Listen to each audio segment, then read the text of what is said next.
നിയമസഭാ തെരഞ്ഞെടുപ്പിന്റെ പരാജയ കാരണങ്ങൾ ഇങ്ങനെ CPM ഇങ്ങനെ വിലയിരുത്തിക്കൊണ്ടേയിരിക്കുകയാണ്. ഇന്നലെയൊക്കെ ചേർന്ന യോഗത്തിൽ അയ്യപ്പ സംഘം ആഗോള അയ്യപ്പ സംഗമത്തിൽ സംഭവിച്ച പിഴ അത് പ്രത്യേകമായി ചൂണ്ടിക്കാട്ടിയിരുന്നു അംഗങ്ങൾ. അവിടെ നേരത്തെ പറഞ്ഞതുപോലെ ചില സന്ദേശങ്ങളൊക്കെ വായിച്ചത് വലിയ തിരിച്ചടിയായി എന്നുള്ളതാണ് അവരിപ്പോൾ വ്യക്തമാക്കിയിരിക്കുന്നത്. പ്രത്യേകിച്ച് യോഗി ആദിത്യനാഥ് സന്ദേശമൊക്കെ അവിടെ ദേവസ്വം മന്ത്രി വായിച്ചതൊക്കെ വലിയ തിരിച്ചടിയായി. പാർട്ടി അണികൾക്ക് ദഹിക്കാത്ത പശ്ചാത്തലമുണ്ടായി. മറ്റൊന്ന്, വെള്ളാപ്പള്ളി നടേശനെ കാറിൽ കയറ്റിക്കൊണ്ടുപോയ പിണറായി വിജയൻ്റെ ദൃശ്യങ്ങൾ ചില്ലറ വോട്ടല്ല CPM കുറച്ചത് എന്നുള്ള വിലയിരുത്തലും മറ്റുമുണ്ട്. അതുമാത്രമല്ല, നേതാക്കളുടെ ജാഗ്രതക്കുറവ്, നേതാക്കളുടെ ഗൗരവം മനസ്സിലാക്കാതിരുന്നതൊക്കെ പ്രശ്നമായി. അങ്ങനെ ഒരുപാട് കാരണങ്ങളുണ്ട്. അത് ജനങ്ങൾക്ക് അറിയാവുന്ന കാരണമാണ്. അത് വിലയിരുത്തേണ്ടതൊന്നുമില്ല. പക്ഷേ അപ്പോഴും പാർട്ടി നടപടി അനുസരിച്ച് ചില കാര്യങ്ങളിലേക്ക് എത്തേണ്ടതുണ്ട്. സാരംഗ് സുധാകരൻ വിവരങ്ങളുമായി ചേരും. സാരംഗ്, ഒരുപിടി കാരണങ്ങൾ നിരത്താനുണ്ട് പരാജയം സംബന്ധിച്ച്. ശൈലികൾ മാറ്റണമെന്ന അടക്കം ഇപ്പോൾ എന്താണ് ഒടുവിൽ എന്തെങ്കിലും ഒരു തിരുത്തലുണ്ടാകുമോ?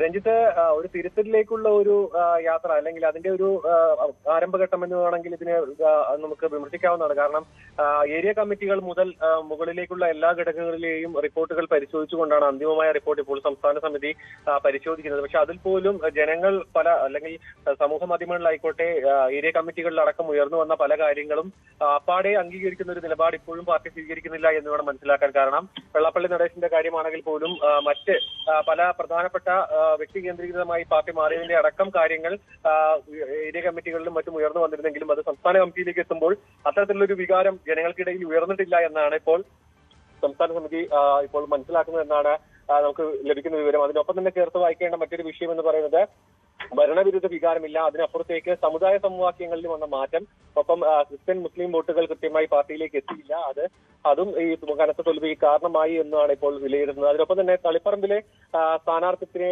വിമർശിക്കുന്നുണ്ട്. അതിൽ കൃത്യമായി ഒരു പേരെടുത്ത് പറഞ്ഞില്ല എങ്കിൽ പോലും അതിൽ പാർട്ടിക്ക് അതായത് ജാഗ്രത കുറച്ചുകൂടി പാലിക്കേണ്ടിയിരുന്നു ആ ഒരു സ്ഥാനാർത്ഥി നിർണയത്തിൽ. അതിലൊരു പാളിച്ച പറ്റിയെന്ന് പറയുന്നു.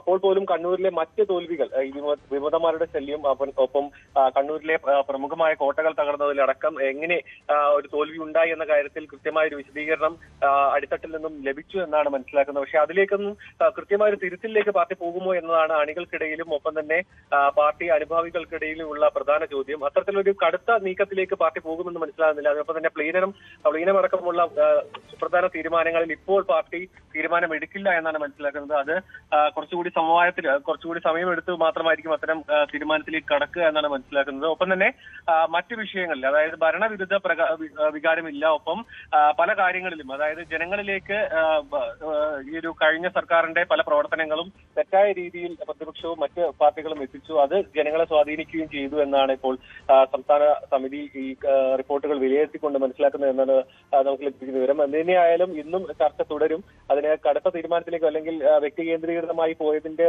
പ്രത്യാഘാതമാണ് തെരഞ്ഞെടുപ്പിലൂടെ ജനങ്ങൾ നൽകിയത് എന്നടക്കമുള്ള ഒരു മനസ്സിലാക്കലിലേക്ക് കാര്യങ്ങൾ എത്തുമോ എന്ന കാര്യത്തിൽ ഒരു വ്യക്തത കുറവുണ്ട്. എന്തിനായാലും ഇന്നും ഈ റിപ്പോർട്ടിൽ ചർച്ച തുടരും. ശരി.